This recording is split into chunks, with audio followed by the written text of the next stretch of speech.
Assalamu alaikum rahmatullahi wa barakatuh. Бүгүнкү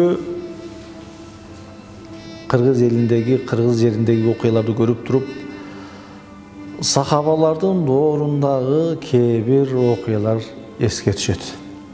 4-чү халифа Али радиаллаху анхунун доорунда кандайдыр бир деңгээлде келишпестиктер, уруш, жаңжал, бөлүнүү, жарылуулар пайда болот. Ошондо кээ бир сахабалар Али радиаллаху анхуга келип, "О Али, сенде мурунку халифалардын доорунда мындай бөлүнүп жарылуу жок эле. Эмне үчүн сенин дооруңда ушундай бөлүнүп жарылуу пайда болуп жатат?" десе, мындай деп айткан экен. Эл кандай болсо, заман ошондой болот деген экен. Эл кандай болсо, заман ошондой болот деген экен. Бүгүн биздин кырдаал, бүгүнкү биздин Кыргызстандагы, кырдаалдагы ушул эл кандай болсо, заман ушундай болот. Бүгүн биздин элибиздин деңгээли ушул экен.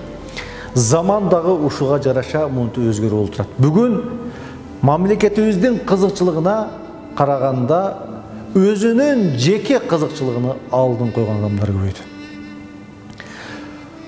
Мамлекет үчүн, эл үчүн, жер үчүн деген сөздөр жөн эле ооз учунан чыгып, бул кулактан кирип, бул кулактан чыга турган заманга келди. Алла Таала Кур'ан-ы Керимде "Инналлаха ла югаййиру биқаумин", Алла Таала бир коомду өзгөртпөйт, алар өздөрүн өзгөртмөй сайын деп айткан. Демек, эл биз өзгөрсөк, коом өзгөрөт. Эгер биз өзгөрсөк, заман өзгөрөт. Эгер биз өзгөрсөк, жетекчилик өзгөрөт. Биз өзгөрсөк, бийлик өзгөрөт. Ошол бийликке келген адамдар дагы ушул биздин арабыздан чыккан эле адамдар. Биздин арабыздан, биздин тарбиябызды көргөн адамдар. Ушу элден чыккан адамдар, башка бир жактан келип калган жок. Демек, ошол адамдарга уурлукту, башка нерсени, тарбияны берген эл. Бүгүн кайсы бир адамдар жоопкерчилик эмес, бүгүн ар бирибиз жоопкердибиз. Бүгүнкү абалга, бүгүнкү кырдаалга ар бир кыргыз жараны, ар бир мусулман адам жоопкербиз. Кудай астында ар бирибиз жооп беребиз.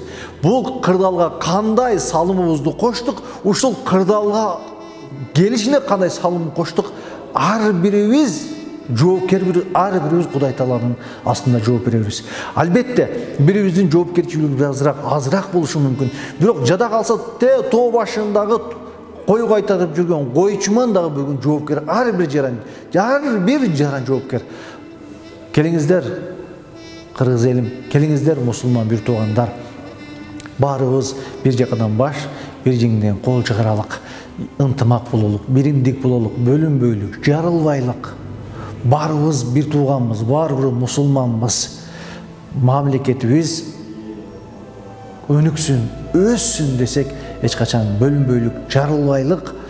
Ар дайым азыркы ушул заманда жаштар деп эле, жөн эле жаштардын атын жамынган карышкырларды көрүп жатабыз.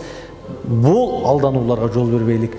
Жаштардын атын жамынып алган байкы гейлер, кызтекелер кыргыз жигиттерине, кыргыз уулдарына микрофонду ушул кызтекелер, гейлер микрофонду берип, очуртма ошолор тартипке чакырып калганынан мен өкүнөм, ыйлагым келет.